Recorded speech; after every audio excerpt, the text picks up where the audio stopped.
Hail to you and welcome to Chuntcast episode 40.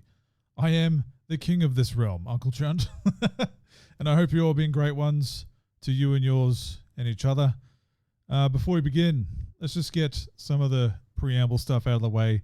YouTube is really pushing for this kind of stuff lately, so let's do this. If you haven't already, please consider liking, subscribing, and ringing that bell, and then you can become a member of the Chunt Corps, and you can see all the links down below in my socials, unclechunt.com, and everything else. All right, back to me. So welcome back, yes, to the channel. It's been quite some time. As you can see, things look different and probably sound different to you. I have upgraded everything. You know, I felt if I ever do come back to this, which I always intended to, but I had reasons as to why I've been away, and I wanted to make sure I had all the bits and pieces that I needed to come back and feel proud about what I'm doing. And the output, the visual quality, the sound quality, everything. Like, I have all the bells and whistles with the design and the logos and everything. But I always felt lacking in the audio and visual department. And I just took the time out and stepped away and figured out the best way for me to do that. And here we are today, back with everything. So I hope you like it, and I'm glad to be back. And I look forward to seeing you in the comments and interacting in general. And it's good to see a lot of you giving me support on social media, asking when I'm coming back, you know, when's the next one, all that kind of stuff. You know, it's just really helped get me there. And I appreciate all of you for that and everything. I hope you've been well. So let's look forward to a positive 2022. There's a lot of stuff going on in the world. And I won't be focusing too much on much negative stuff this year unless it's really warranted or I feel like I really want to talk about it. But there's enough stuff in the world that's good that we can talk about at length. So Chuntcast, you know, let's have a good time and enjoy ourselves. And hopefully you have a good time and let people know about it. And we can grow this year. That would be fantastic. Yes. So first off, all that's out of the way. Let's get into the initial topic, which is Ask Chunt. Yes, we do have still some of these in the backlog that I need to get through. So let's get into it, shall we? Yes, Ask Chunt, here we are. What is your top 3 little-known DC superheroes who you like to see to get their own movie or TV series? Sorry if I totally butchered the reading on that. Rangatology, quite irregular question asker, if you want to call it that. I don't know if there's an actual term for a question asker. Yes, I don't know. That sounds good to me. But what are my top 3 little-known DC heroes I'd like to see get a movie or TV show? Well, there's quite a few actually, but I took some time out to kind of pick some really obscure ones and one that's not quite obscure. So first off, what we should do is flick over to here, which we start with these 3, all right? There are plenty more, but these are the top 3 that I really do like that even I don't know too much about because they haven't been covered too much in DC Comics in general, okay? So Blue Beetle is probably the more best-known one out of all these, and pardon my poor English. Blue Beetle, Jaime Reyes in particular, I really like his character. I collected his comics during the New 52 run. I have a bunch of his number ones when they came out. I think there's like 2 or 3 different ones. And he had a first appearance issue during one of the Infinite Crisis events in DC Comics, and I've got that too. I just really like this Blue Beetle, particularly Jaime Reyes. Not too, I don't really care too much about Ted Cord Blue Beetle. That's probably blasphemy to some DC fans out there, but I don't really care. But this in particular, I've always said, is one of DC Comics' most underutilized characters they have in their roster. All right. Now, what does that mean? So Marvel has their Peter Parker Spider-Man type characters, okay? And DC tried to introduce one in the last few years called, I think it's Slider or something. I can't remember his name exactly, but the suit was very Spider-Man-esque. Cool concept. The character was very much alike Jaime Reyes, but it didn't catch on, okay? And that's kind of a problem a lot of these new heroes have. They don't catch on, which is unfortunate. I do want to go and explore that character more because the concept alone was interesting, but I'm not going to go into that one because we've got 3 here to talk about. But the Blue Beetle in particular, I hope they go with, and they are making a movie, okay? They were going to just stick it on HBO Max as a movie, but I think they upped the budget a little bit, and it's getting a proper theatrical release as far as the last reports I read were. and I'm very excited about that. You can kind of consider it a mixture of, Spider-Man-esque traits mixed with Iron Man-esque traits, or the anime Guyver, if you're familiar with that. How there's an alien-like suit that encompasses the user, almost like a symbiote, if you want to call it that. I wouldn't go that far, but one of the stories in particular did kind of introduce elements like that. So when you have like the Ultimate Spider-Man Venom, where it was like an offshoot of Peter Parker, or there was that relation, the back and forth between Peter Parker and the Venom symbiote. Well, this one currently has something similar, where you've got the Blue Beetle, and there's another one that came along spawning off called the Red Beetle. Creative, I know. But the origins that I prefer are space in origin, not so much magic. They tried to reboot Blue Beetle in the last few years or so. More magic-based, as the scarab that attaches to Jaime's spine. So long story short, going around circles here, how he gets his powers, he's just a normal kid, right? And he, depending on the origin or who's writing it or who's retelling the story, Jaime Reyes eventually comes across the scarab. It's alien in nature. It's off-planet. There was a planet called Reach, where it was full of these bug soldiers, and one errant scarab left the planet to search out another host to take over a planet, which just so happened to be Earth. And it flew past the Green Lantern, and the Green Lantern realized, like, okay, I know what that is. I need to take care of that. And it had a brief battle with the scarab and couldn't quite catch it, and the scarab just disappeared into space, and it was damaged. And when it landed on Earth, it became like a relic over time. Whoever found it kind of lauded it as something very important. And there have been previous Blue Beetles in this suit. It's got that history built in with it, but coming to modern time, we've got Jaime Reyes, and he's the most recent one. So he discovers the scarab. It attaches it to himself in the night. He just picks it up over a field. I think it's an excursion into some museum or whatever, and it somehow finds his way into his backpack or something. I don't know. Like, I'd have to revisit the books, and it attaches itself to his spine during the night, and he wakes up and he's somewhere else, on Earth somewhere, and he's like, I'm in a suit, what's going on? And it starts talking to him. It's a sentient battle suit, essentially, but it's broken. So he's able to control it, whereas previous, like, normal iterations of this bug, scarab type thing, it would just overtake the host, but it's damaged. So he communicates with it and can control it and convince it in some ways. Like the recent Spider-Man No Way Home or Homecoming, like where he got the new suit and it had kill mode or whatever inside it. That is kind of this comic predates that. So I don't want to make the connections here and start a flame war, but I remember seeing that movie. I'm like, wait a minute. Like the suit's talking to him and it's trying to convince him into different battle modes and stuff like that. And it goes into insta-kill mode and he's like, no, what are you doing? And it's kind of like that dynamic, if I can give you an example, which is kind of cool. And he has to build a relationship with this thing. It's a sentient suit, and there are times where it will just push forward and override its own directive and override Jaime's orders and commands and just take the fight to where it needs to go, and that causes all kind of conflict. It's very kind of cool. I really like that concept, and I hope that's where they're going with this movie. There's the retelling of it. They tried relaunching or rebooting that book and made it more magic and origin, and it introduced Dr. Fate and all that stuff, which I'm thinking it might even go that way because Dr. Fate is in Black Adam, the new movie coming out. So I'm probably going to be disappointed in some regard because I'm not going to get the version I want, but whatever. We'll see what happens. It could be good. But that's a long and short of a very basic high-level discussion about what that Blue Beetle is.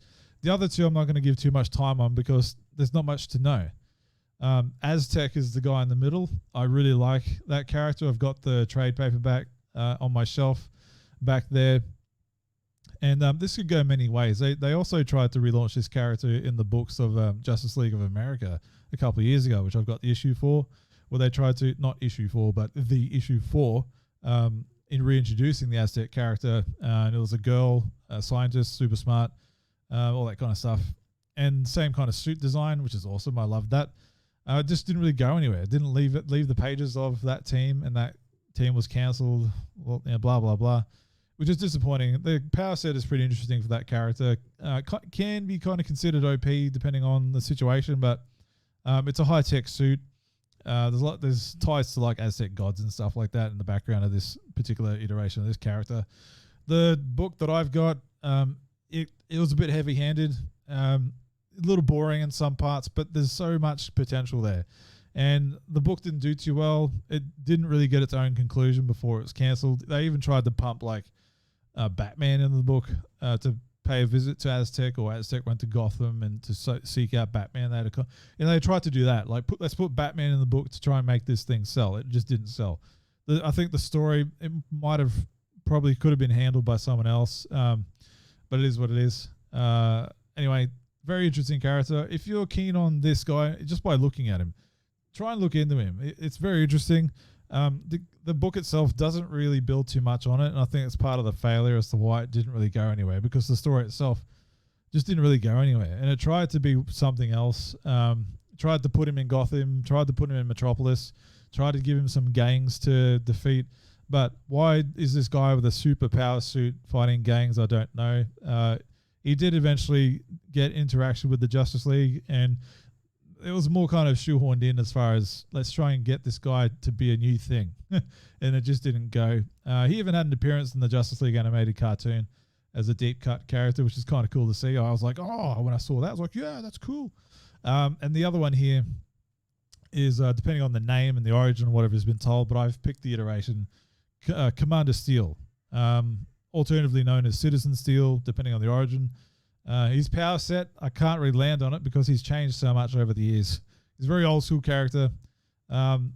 You could kind of think of him in his original forms as like a Captain America-esque type character, but not really. One iteration didn't have super soldier serum type storylines, or didn't have superhuman powers, didn't have any biomechanic enhancements or anything like that. But this one in particular I like, who he did have some augmentations in him, signed up for a soldier type program, that whole deal, but wasn't so like goody two shoes or anything like that, like Steve Rogers. Excuse me, wasn't like that at all. I think it could be a very interesting character to explore. They did try and introduce him into the DC Legends of Tomorrow TV series, but they didn't really do much with him. He was just kind of a pretty boy historian, and his skin could turn to metal, which was one of the versions in the past of that character. And it is what it is. It didn't really go much anywhere at all, but I think they could do something interesting with him if they focused on it. But yeah, those are my 3 lesser known DC Comics characters to answer your question. Hopefully you found them interesting, and if any of them pique your interest, go check them out. Find the books, they're out there. I don't have anything for Commander Steel on my shelf because there just isn't much. There isn't much to go on, unfortunately.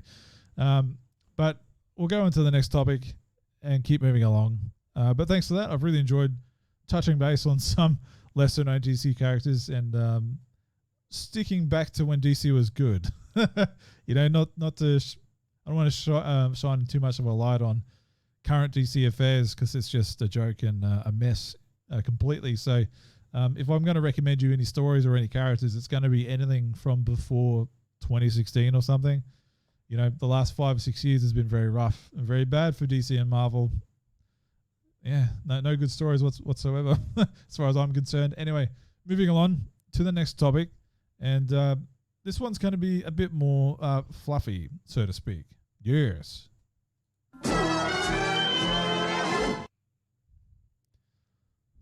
Okie dokie. So we got that one out of the way, and this is the next topic. So what we're going to do here, it's a bit of a recap of last year since I've been away for a while, and I wanted to kind of talk about the games that I played last year, at least the ones that left an impact on me in general. So I kind of thought it'd be a good idea just to have a bit of a fluffy talk on like what were my top 5 like 2021 games of the year, if you want to call it that. This is kind of like a rough trial run. I'm just having an idea here because I want to do a particular special on like the 2022 Chunt Game Awards or something. I'll just talk about, make a celebration of this year in gaming and like what games I played the most and what I thought was my best game of 2022. I just want to do that. I like the hype around that builds around the game of the year speculations and talks. And I want to throw my proverbial hat into the ring onto that. All right. So let's just get stuck into the first couple. Okay.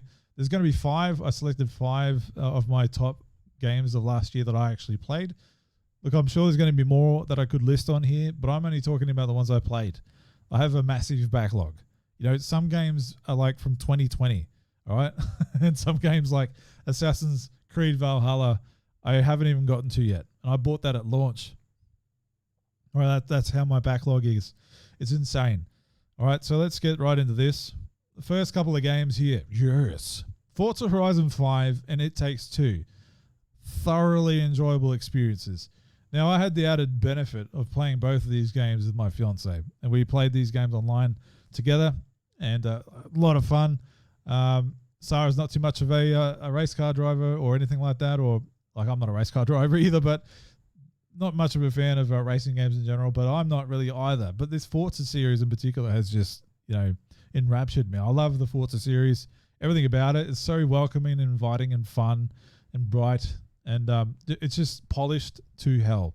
I feel like I'm in something that smells like a new car every time a new game comes out. I love it. And this going to Mexico was even better.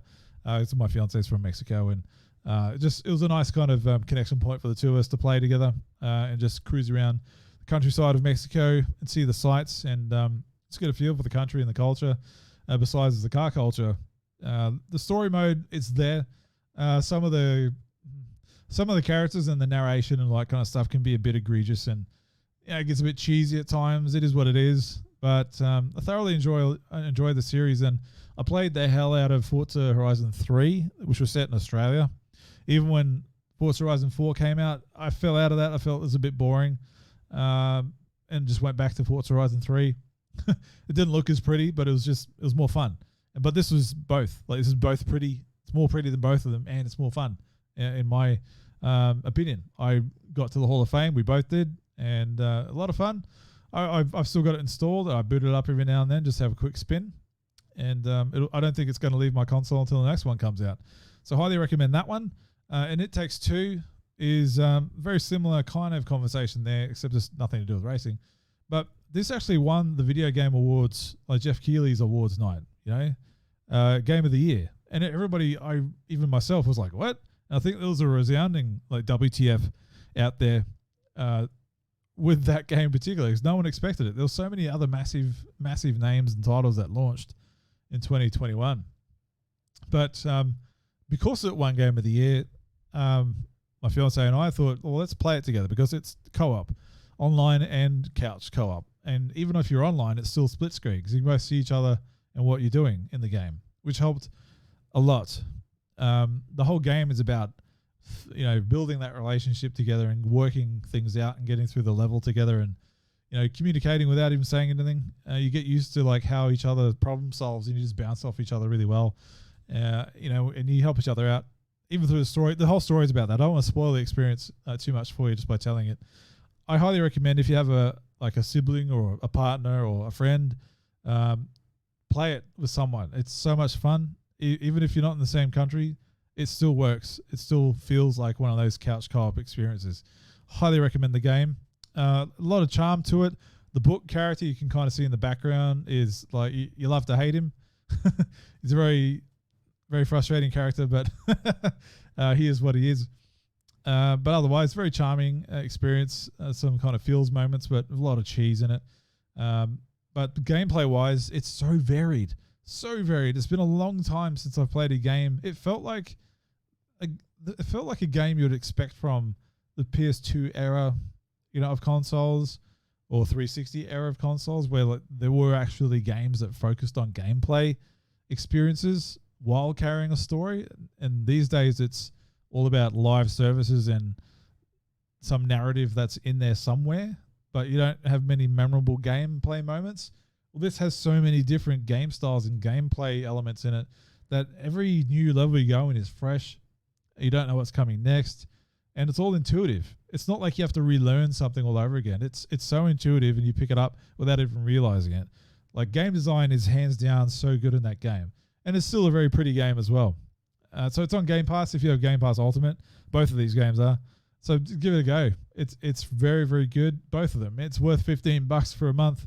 Play both of them. You've got $150, $200-ish worth of game content between the two for $15 for a month. Game Pass is ridiculous. Yes. So those are the first two. Still got 3 to go. So what are my other games? Oh my God. What have I done here? Zoom out. Cool. Next one is Artful Escape and Cyber Shadow. Yes, 2 other small type games. Notice how there's not a lot of massive titles on my most played or most enjoyed or the game experiences that stuck with me in 2021. I think that says a lot either about me or what games are actually coming out these days. Now, before I move into these two, I do have to justify it a little bit. Now, I don't like a lot of the massive games that are coming out these days. And if you've watched Let's Talk Games with Jamie, Dan, and I, we do discuss video games in general. And I've made it quite vocal on that show and online even in general, just through Twitter or social media of like how I have this disdain for how modern gaming is these days. Everything is a live service. Everything requires like a bajillion hours of your time and effort and just a gameplay loop just for the next random generated drop, or to fill up an XP bar enough times before you can progress at all.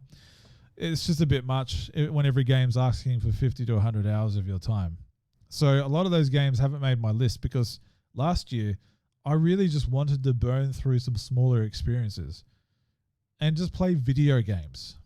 I didn't need some like open sprawling experience that's hindered by either pay to win or cosmetically generated or other game items that are locked behind massive raids or something like that. I don't want that. I haven't wanted that for so long. So I kept finding myself experiencing these smaller titles. So the Artful Escape from the get, man, what a visual and audio feast. I had my doubts. I was like, it's probably going to be some just little indie game and okay, cool. But I found myself completely enamored with this game, as well as, like I've used that term before, but I was quite taken to this game. Visually, it's stunning. Lots of bright psychedelic colors, but artfully done. It's not all in your face. Artfully, pardon the pun.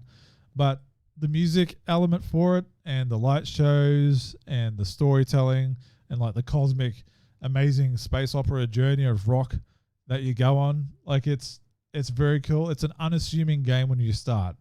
You just think you're going to play some hipster style game based on like some wannabe rock star who's a hipster.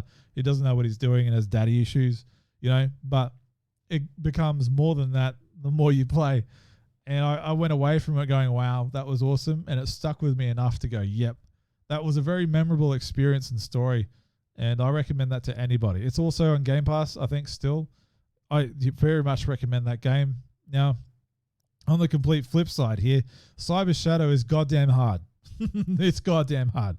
If you remember the old school games like Ninja Gaiden, it's very much in that vein.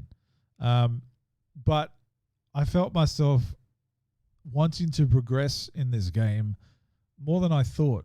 It was brutally challenging. Like maybe it's just me, but it was brutally challenging. But it's not enough that it scares you off.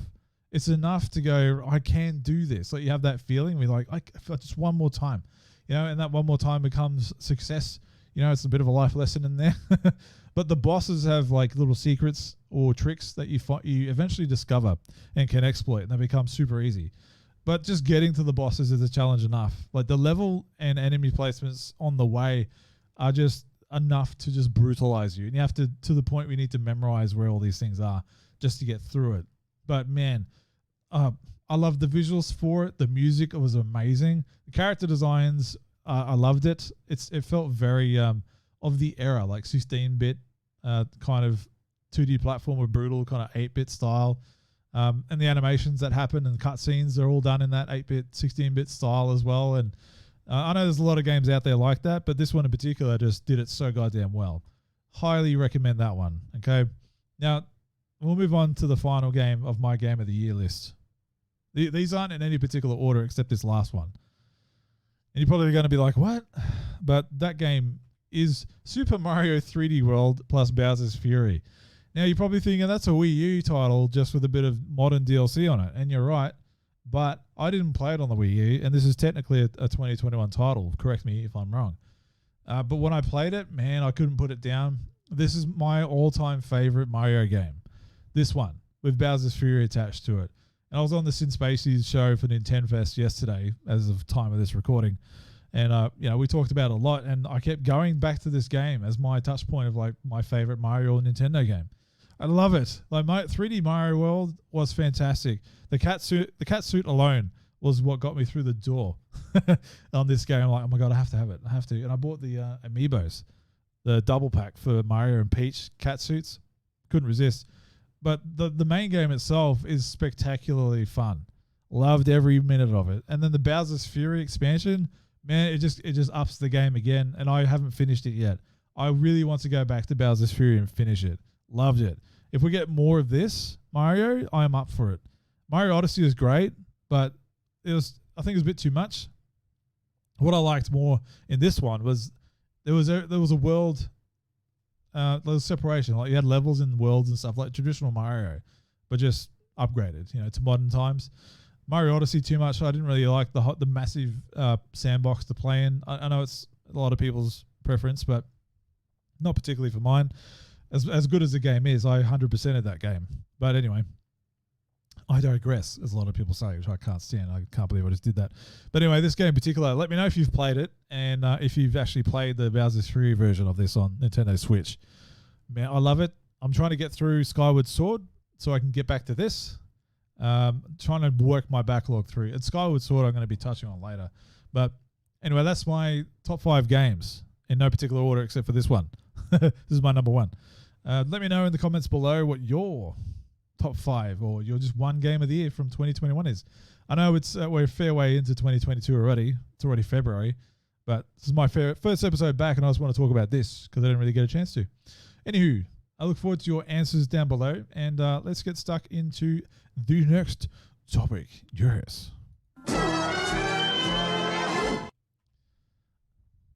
Okie dokie, back to me. So what we're going to do now is talk about a game I've put about 56 hours into. I just had a big whinge about games that are asking 50 to 100 hours of me, right? So I'm a slight hypocrite in that regard when it comes to this game. And I don't know if you can already tell what I'm talking about if you followed me on social media or if you watched Nintendo Fest yesterday. But the game that I want to talk about is Pokemon Legends Arceus. My goodness, what a surprise this was for me. Now, I'm not a massive Pokemon fan. I never really have been. Everybody was at my age as a kid when Pokemon launched. Like, Pokemon was the jam, and it still is for a lot of people, but not me. I'm a Gen 1 guy. Yeah, I know, a lot of eye-rolling happening. Pokemon Blue was my game, and then I picked up Pokemon X on the 3DS.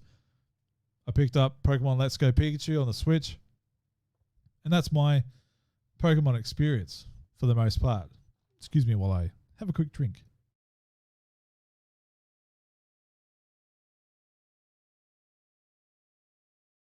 So this game for me to take me into 56 hours, I love it. It's a 9 out of 10. And the only reason it's not a 10 out of 10 is because it's not visually amazing. It's putting it lightly. I mean, there are some elements. The skybox is really good. Excuse me. I mean, the Pokemon designs look well. Character designs are very Pokemon-ish, very anime-esque. Slight hints to more of the art book styles or the instruction manuals or the box art stuff that you used to see back in the day. It's kind of an amalgam of everything, right? But yeah, it just, I had to take a few pot shots at the visuals because there's a lot of pop in. So you'll be walking even through the main like Jubilife Village, which is the main hub. When you're walking down the street, there's like characters popping in. A lot of you are probably familiar with that if you played Sword and Shield. I didn't, but I followed the coverage for it, so I'm aware of that. Now, I didn't follow the coverage too much on this game outside of the trailers because I wanted to be surprised. I didn't want anything ruined for me, and I'm glad because from the get-go, I was like, oh, this is what this game is. That the trailers hid that very well. I was not aware that was the case. I knew as far as this game is all about, you completing the first Pokedex. And that's all they said. You're in this village and you've got these cast of characters, and your main goal as your dude and part of this village team is to complete the first Pokedex ever in the history of Pokemon. But it doesn't tell you anything else in the trailers. So there's a lot more to it, and I'm not going to spoil it for you, but just know that there's a lot more than meets the eye. Pardon the Transformers pun, but it is what it is, right? And I kept finding myself not putting this game down. Outside the gameplay mechanics, which were half the reason I couldn't put it down, and I played it all day today, yesterday, and most nights last week.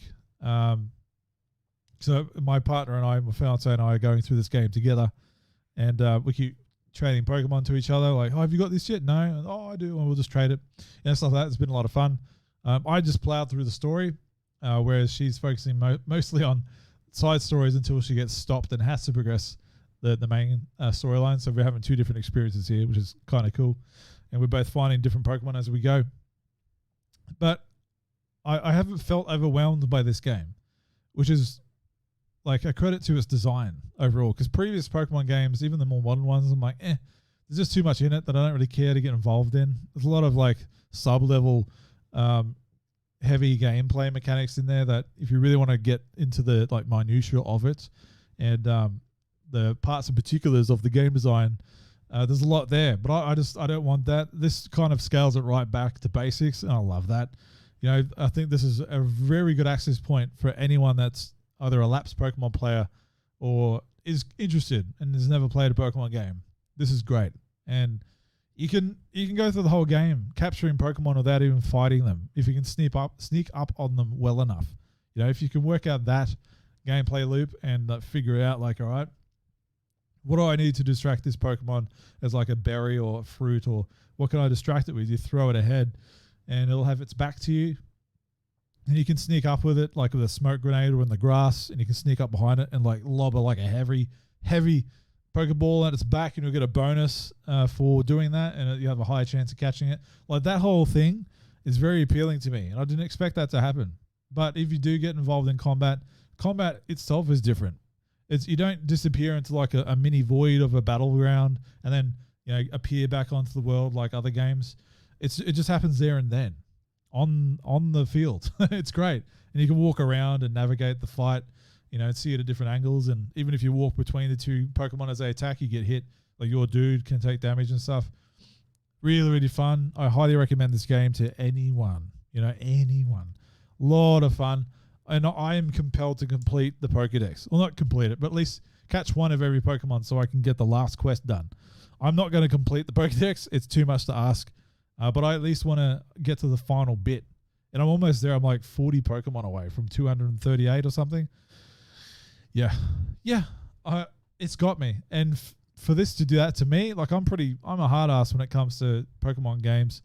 And this has got me. It's got me by the balls. It's really good. So yes, you should play it. Cool. Well, back to me for a second. So we got some more topics to consider coming up very shortly, but I'm just curious.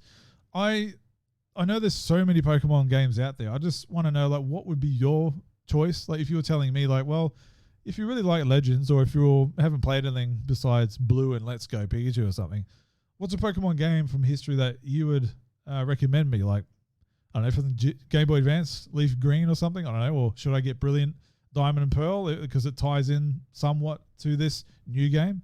Very curious to see what you have to say and suggest. So please do down below. Right? Cool.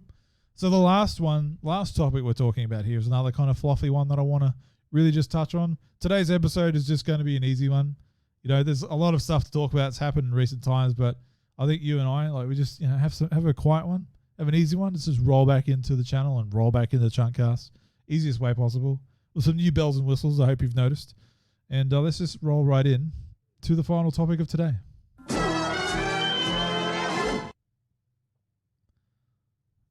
Okie dokie. So, yes. What I want to discuss is what games that I intend to be playing in 2022. Okay? So, I have a massive list here, and I'm just going to burn through most of them, okay? But there's a few here that I really want to touch on and take a bit of time before we wrap up the show, okay? Let's move over to it. Sonic Frontiers. Now you're probably thinking, what? Okay. If you know me, I kind of bag on modern Sonic in general because it's a bit of a joke. There hasn't been many good games. And I know there's a lot of, I'm probably going to get a bit of hate for that, but modern Sonic just hasn't had many good games at all. At least they haven't appealed to me. I don't like the pop punk cheesy soundtracks that are in all of them. I miss the actual memorable songs from the 8-bit era that I still think about today. And even Sonic Mania, when that came out, just nails that whole aesthetic audibly and visually. You know, I want more of that going forward, but alas, Sonic Frontiers has a lot of the same people involved in most of the modern Sonic games that have released in the modern era. So my expectations are tempered, to say the least. But I'm very, very interested in this game because it's been delayed for a year due to tester feedback and Sega just really wanting to, like, essentially saying we really need to make a good Sonic game because we haven't done that in a long time and we're damaging the brand. So they're taking the time out, and hopefully Sonic team can get their jank out of the way and use this extra time to make it a good game.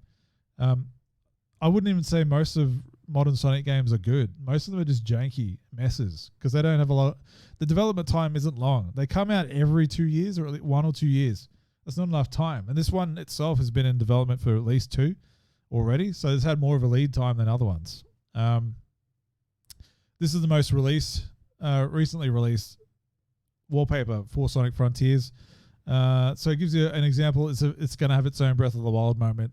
And I hate that terminology, but it's what people are running with. You know, Pokemon Legends Arceus was Pokemon's Breath of the Wild moment. And it looks like Sonic's about to have his, which is fine. I'm totally down for it. I just hope it's good. There's not much known about it. It's just an open world. And there's like hub courses or races that you need to do. And apparently there's going to be giant titans that you need to fight and like scale and stuff like that. Like Shadow of Colossus, apparently.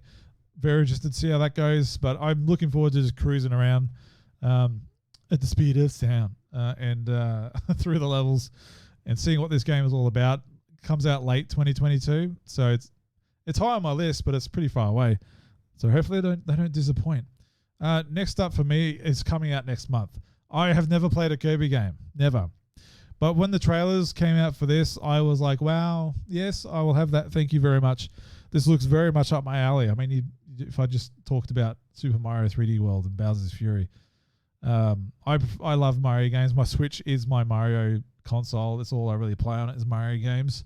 I think a lot of people out there are like that. But Kirby in particular, I've never really had much for outside of Smash Brothers, but I have to get this game and I pre-ordered it and I can't wait to play it. So it's another game to look forward to next month in March.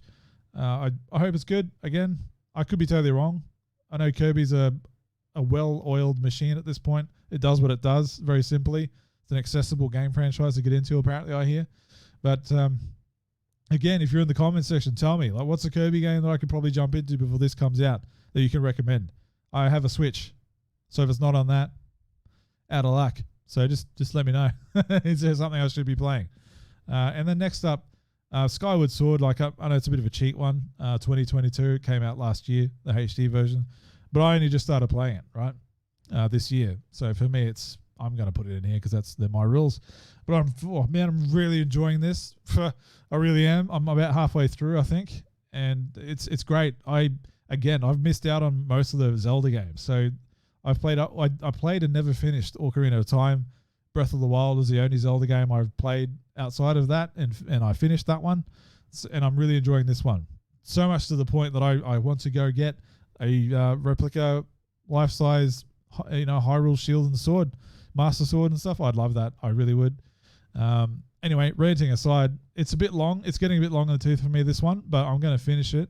And I'm just hoping that Twilight Princess comes out because that's the other one that got my attention that I've always wanted to play since it came out on GameCube back in the day. I was like, oh, that looks cool, but I don't have it. I don't have the option to play it. So hopefully they put it out. Yes. Now, as for the rest of them, these are the rest of the games I have planned or hope that I might be able to get to this year. I'm not holding out hope because I'm still getting through a backlog for 2020, 2021. So we'll see how we go. But yeah, you can see I've spoken about Pokemon Legends. I'm still going to be playing that this year. Skyward Swords, Sonic Frontiers. Gotham Knights, I think, is getting pushed into 2023, which is fine. Wait, was it Gotham Knights or Suicide Squad? I think is the one that got pushed into 2023. Gotham Knights, I'm all for like comic book related video games if they're good, and this one looks like it's going to be that for me. I hope it's good. I have my doubts. I think there's going to be a lot of games of service elements in it, which I already cringed for, but we'll see.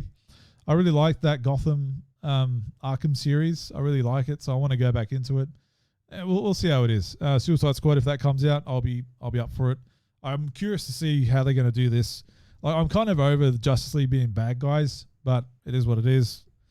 I don't know why DC keeps doing that, but I'm keen to see how they justify the Suicide Squad B and D list type characters being able to go toe to toe with Superman, Flash, whatever. Kirby, you already mentioned that. The Outer Worlds 2.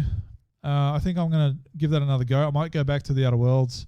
It's on Game Pass. I never finished it. It's one of those games I started playing and got into, went and played something else, came back to it, and I had no idea what I was doing. I might give it another go. If not, I'll just wait for this one. Cuphead, I never finished it. It's goddamn hard, but I can do Cyber Shadow. Maybe I can do Cuphead. So I've got to install on my Xbox now. I reinstall it. I want to give it another go before the DLC for this comes out. Starfield's no-brainer. It's like Elder Scrolls in space. That's all you really need to know about. Hopefully it's not full of bugs like most Bethesda games are. But I have faith in this one. Hopefully it's going to be something to experience for sure. Cyberpunk, I bought that on sale. Still haven't played it. So I'm waiting for the Series X upgrade. Just like The Witcher 3, apparently there's a Series X upgrade coming out for that. Like a proper next-gen one, not just like FPS boost or whatever, faster loading. Apparently it's like a proper upgrade for that game, both of those. Now, I don't have a PS5, but if I did, I might try and get one if possible. I want to play God of War. I want to play Stray, Horizon Forbidden West. Those are the main PS5 games that I've got my eye on. I have a lot of games on my PSN. I haven't touched either, like a lot of the bigger hitters on my PSN account that I bought on sale when I had a PS4 for about 2 months when I played Spider-Man and sold it. Yeah, so there's a lot of games. I have a problem. It sounds like I have a problem. Anyway, it's a very good problem to have. Outside of those, on everything else consoles, Hogwarts Legacy, if that comes out this year.